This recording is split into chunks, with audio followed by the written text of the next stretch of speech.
Hey, and welcome to my June book recommendations video. If you don't know what my book recommendation videos are yet, I will link to the rest of them in the description, but essentially, every month, at the end of the month, I make a video about the books that I read that month and tell you how many books I've read this year because I am trying to read 52 books this year and just keep track of that because I like reading and yeah. I'm going to talk about the books I read in June, and I'm also going to link to my Goodreads account in the description because that's where I'm keeping track of everything I read this year. And if you also want to keep track of how much you read, or you just want to see what I'm reading, you can become my friend on Goodreads and we can watch each other read more books. So this month, most of the books I read I don't actually have with me because they were all library books and I returned them to the library like a good person who doesn't get library fines. So I don't really have them with me, but I will put pictures on the screen when I talk about them. So one of the books I read this month is Guardians of the Whills by Rucka, or Rucka. Not entirely sure how it's pronounced. I will put the cover on the screen now. So this is a Star Wars book, in case you couldn't tell. It is a tie-in book with the Rogue One movie. I really loved the Rogue One Star Wars movie. I know some people didn't like it. I thought it was great. One of my favorite Star Wars movies. And I really love the characters of Chirrut and Baze, who are two like warrior monk guys in Rogue One. And this book is about them before the events of Rogue One, just like their life before, and it was really good. I really liked it. I mean, it's not like, you know, it's not gonna win a Pulitzer Prize or anything, but for a movie tie-in book, it was really good. If you also, like me, watched Rogue One and really loved Chirrut and Baze, then I would recommend reading it. It felt really like reading a fan fiction, but it was canon. It was really weird. Like, I'm not used to reading books based on movies that aren't fan fictions.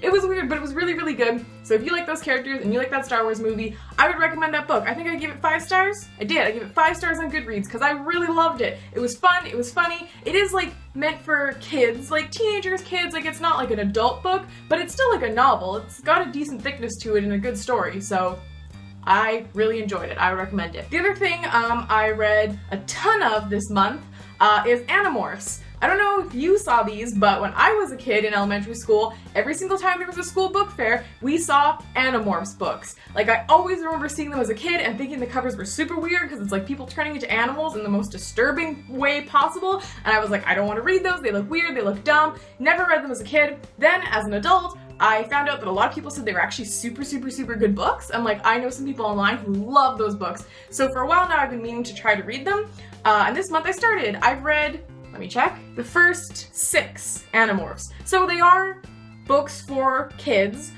so they're not that long. You can read one in like maybe a couple hours, maybe an hour if you're a super fast reader. Like, they're really not that hard to get through, but they actually are really good. I read the first 6 and I really love it. The characters are interesting, the plot is interesting, the writing is definitely for younger kids, so sometimes it's quite simplified or a little bit like repetitive, but the story actually has a lot of depth to it for a story for kids, and like a lot of bad, disturbing things happen to the kids in this story, but like in a really compelling and interesting way.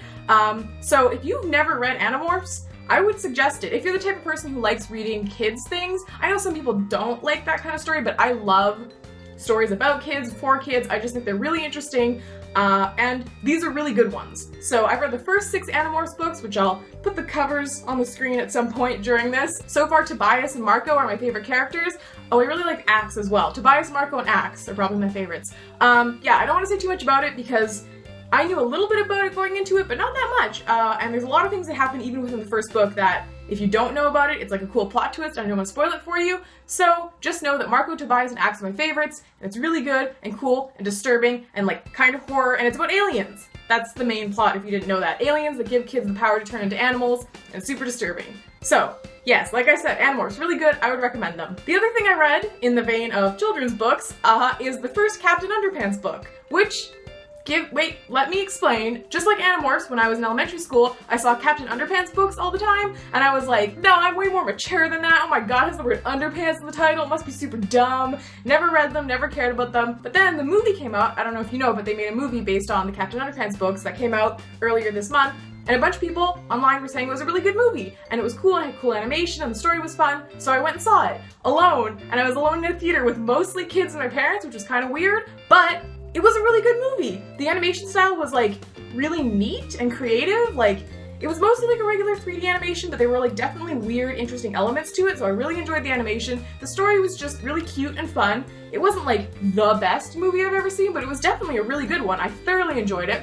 So, because I really liked the movie, and I'd heard from the same people who liked the movie that the books were also good, I went and read the books. It's cute, it's definitely for a younger audience, but like, in a way that's like, I feel like the author really gets kids, and his whole point is that he wants to talk to kids. Like, he wants to write a story that will appeal to kids. Like, the description at the back of the book is him talking about the fact that when he was a kid, he would like draw silly comics and do dumb things, and his teachers were like, you need to like mature and you'll never have a career of writing silly stories, like stop being so silly. And he was like, I'm gonna be an adult and I'm gonna write silly stories and kids are gonna love it, and he was right.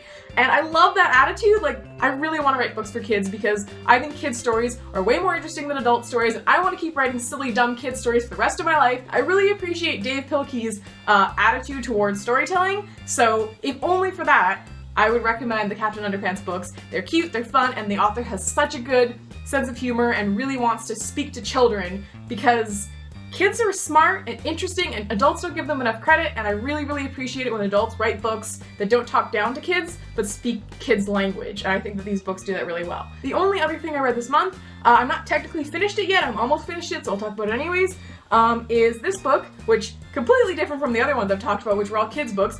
This is called Driven to Distraction, Recognizing and Coping with Attention Deficit Disorder from Childhood Through Adulthood. So it's like a very sciencey, factual, nonfiction book about ADD. I mean, it's an educational book. It's not as fun or interesting as any of these other stories, but if you're interested in adult ADD, it's like educational.